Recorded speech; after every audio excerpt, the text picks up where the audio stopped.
Or it's guys that, you know, you might have a black girlfriend or two that made them some Kool-Aid every now and then, and they think they can cross the line, and they can't. You know, it's a word that has been used against us. It's like a knife, man. Double standard. I've got racist to a point. You know, then when it comes to my street work. Going on in WCW, we take what we want, and after we take Lex Luger and the job, we want the goals. Hulk Hogan, we coming for you. Were gone, and I was completely broken and destroyed, and I said, what's the easiest way out of this? I mean, I was lost. You were suicidal. Yes, I was. Ice Cube just went all in on Hulk Hogan and didn't hold back one bit. He straight up called him a racist fraud and said WWE spent decades covering it up. This wasn't some random jab either. Cube said the truth's been there all along and he's not letting anyone forget it. While the internet was busy fake mourning Hulk, Ice Cube came out swinging hard, saying loud and clear, this man hated black people. It's been used as a weapon against us by white people. And we're not gonna let that happen again.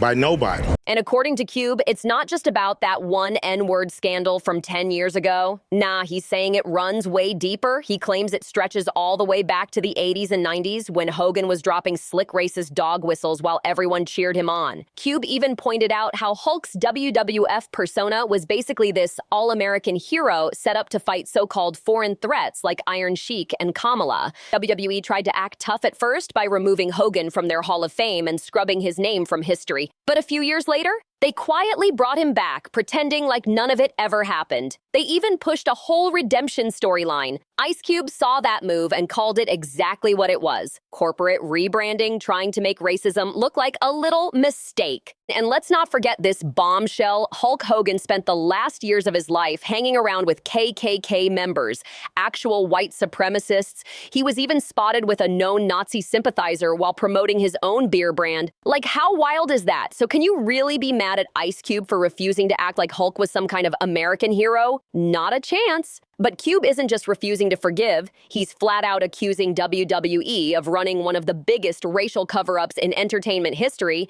and he's calling it out loud. Hours after the news broke about Hulk Hogan's death, Ice Cube didn't post a tribute, he didn't call him a legend, none of that. Instead, he came with fire. Cube wrote, "Funny how you remember the leg drops and catchphrases, but forget the racism. That one line, real or imagined, lit the entire timeline on fire." And this hits different because Cube isn't some random outsider throwing shade. He's a hip-hop icon, a true industry OG, and someone who's been watching racism get excused, repackaged, and even monetized for decades.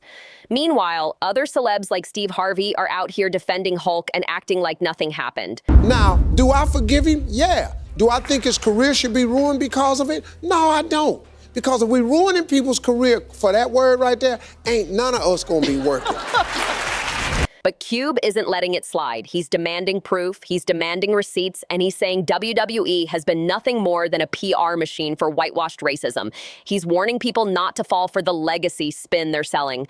And guess what? Cube's not standing alone on this one. His son, O'Shea Jackson Jr., made it clear years ago that Hulk Hogan was dead to him, long before the man actually passed away. Back in 2015, when the N-word scandal blew up online, O'Shea straight up booed Hulk live at WWE Raw. When asked why, O'Shea kept it simple. It's racism, point blank, there's no sugarcoating it. You think Hulk Hogan got booed out the building? I was one of them. I'll show you the video. Really? Yeah. What was that about? Me, Eric Andre, and Wale was giving it to him. I love it. Absolutely, bro. Yeah, I don't, you know. But why though? Oh, so if you don't mind me asking, but why? This hating. Okay. Okay. The racism, bro. Yeah. It's just hard to forget how detailed that rant was.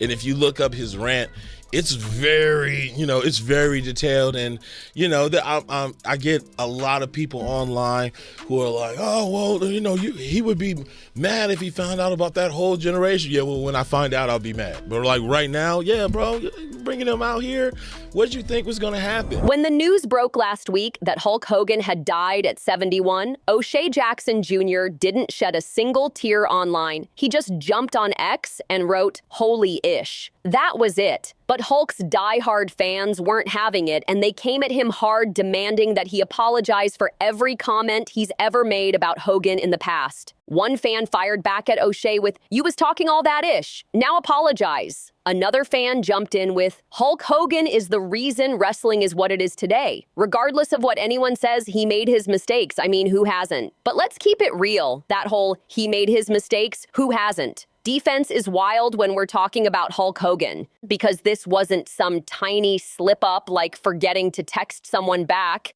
Hulk didn't just trip over his words one time. He dropped the N-word over and over while going off about how he didn't want his daughter dating a black man. That's not a mistake. That's exactly who he was. And the worst part, that wasn't even an isolated incident. It was part of a pattern of racist behavior that went on for years, both behind closed doors and on national TV. People keep trying to rewrite the story, but here's the truth. Hulk Hogan had a long, ugly pattern of racism, ignorance, and straight-up hate. If you want receipts, let's go back to the mid-1980s when he was already out here using racist gimmicks to mock the African heritage of his rival Kamala, also known as the Ugandan Giant, in WWE promotional segments.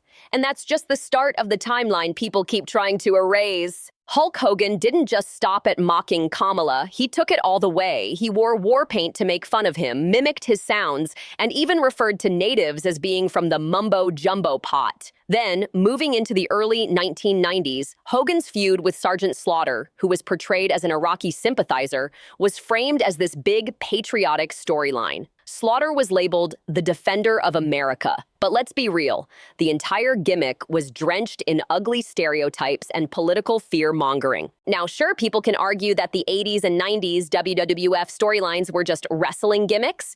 Were they offensive? Absolutely. By today's standards, straight up racist.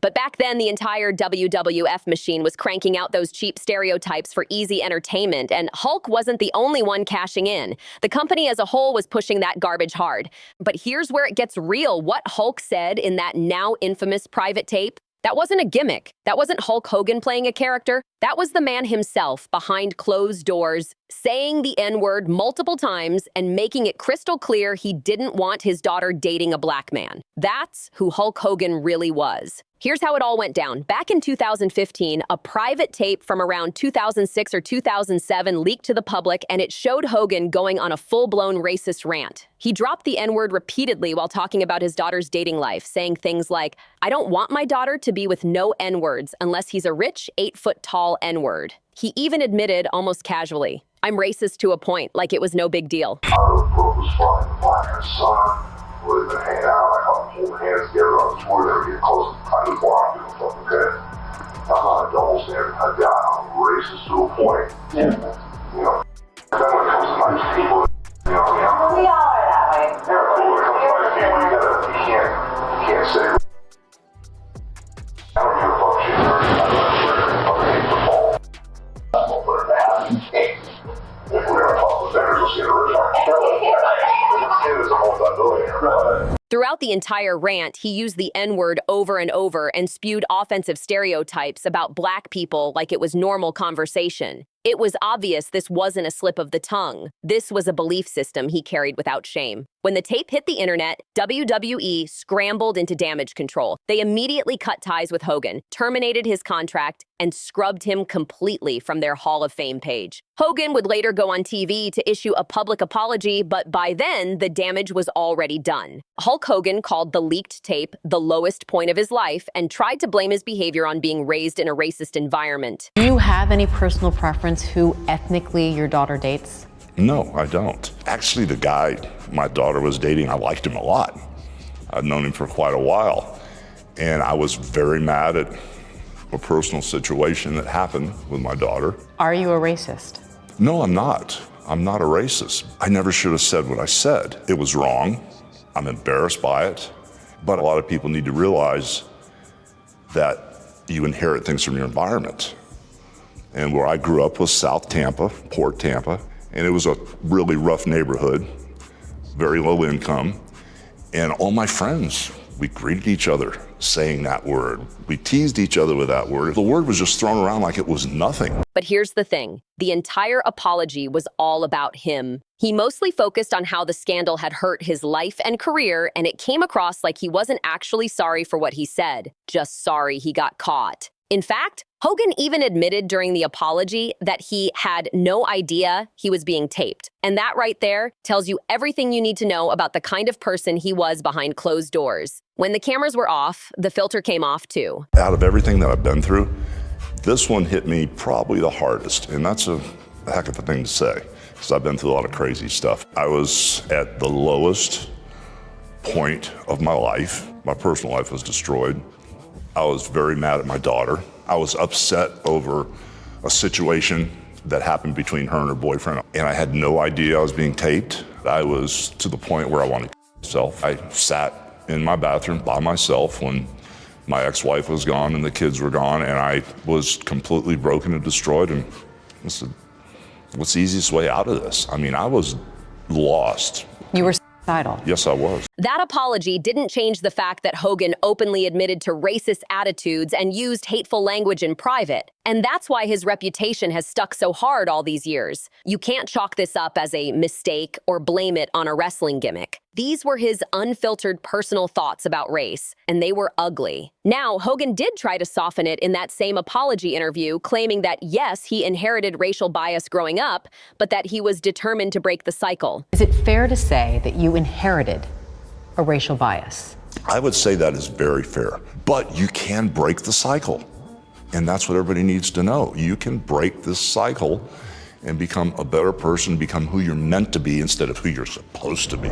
But did he actually break the cycle? Not at all. There was no accountability, no effort to educate himself or others, no real actions to match those words. He wasn't out here doing anti-racism work. He wasn't taking any meaningful steps. Nothing. In fact, he kept showing who he really was. One of the clearest examples, when Hulk's son, Nick, was jailed in 2008 after a DUI crash that left his friend severely injured, Hogan made comments that once again exposed how deep his racist mindset ran. He didn't change, he doubled down. While Hulk's son, Nick, was serving time after the 2008 crash, Hulk visited him regularly, and those jailhouse conversations were recorded and later released by the Pinellas County Sheriff's Office. What came out was shocking. In one of those calls, Hogan once again showed his true colors, using the N-word multiple times and referring to Nick's friends with racial slurs. He even made disgusting, dehumanizing comments about black people, calling them Blizzard GU while mocking black staff at the detention center. According to transcripts obtained by Radar Online, Hogan told his son, "You know that God gave you this vibe and this energy that you and I are going to live forever, bro. I just hope we don't come back as a couple. I don't want to say it blizgu. You know what I'm saying?" This recording, which was eventually scrubbed from the internet, proved that Hogan's racism wasn't just a one-off incident. This was his private, unfiltered language. It was how he really felt. And how did WWE react when this surfaced? Instead of holding him accountable, they put profit over principle. They quietly reinstated Hulk into the Hall of Fame in 2018. WWE released a statement claiming that Hogan deserved a second chance because of his numerous public apologies and his volunteering to work with young people to help them learn from his mistake. But let's call it what it was, a PR stunt. Once again, WWE tried to sell the public on the idea that casual racism is just a mistake you can apologize away. Hogan himself kept repeating that same tired line about breaking the cycle. But let's be real, he never broke anything, he didn't put in the work, and he definitely didn't change. The proof came in November 2024, less than a year before his death, during the Real American Beer promo event. Photos from that event showed Hulk smiling next to a guy wearing a Make America White Again hat and an 88 patch, an unmistakable reference to white supremacy. That moment made it crystal clear that all the "I want to break the cycle" talk was just PR spin. Hogan wasn't interested in real change. He was just protecting his image. That Real American Beer promo in November 2024, it was beyond a disaster. One photo from the event showed Hulk Hogan standing front and center with a man wearing a Make America White Again hat, flashing a white power hand symbol. And this wasn't wasn't some random crowd shot. This was a posed picture, with Hogan smiling like nothing was wrong. Even when his fans started calling him out, Hulk didn't say a single word. He didn't condemn it, didn't distance himself, nothing. This was years after the private tape scandal, after the public apology, after countless chances to actually change. Instead of breaking the cycle like he claimed, Hulk ended up cozying up to actual white supremacists. So much for growth. And that's exactly why Ice Cube has been so vocal. Because at some point, it stops being about mistakes and starts being about patterns. And Hulk Hogan? He's shown over and over that the racism wasn't a phase. It's who he's always been. But hold up, if you thought this story ended with Hulk Hogan's death, you're wrong. It's actually just getting started. Behind the scenes, former WWE staffers and even ex-wrestlers have been whispering about how, during the original scandal, they were told to stay quiet or risk losing their careers.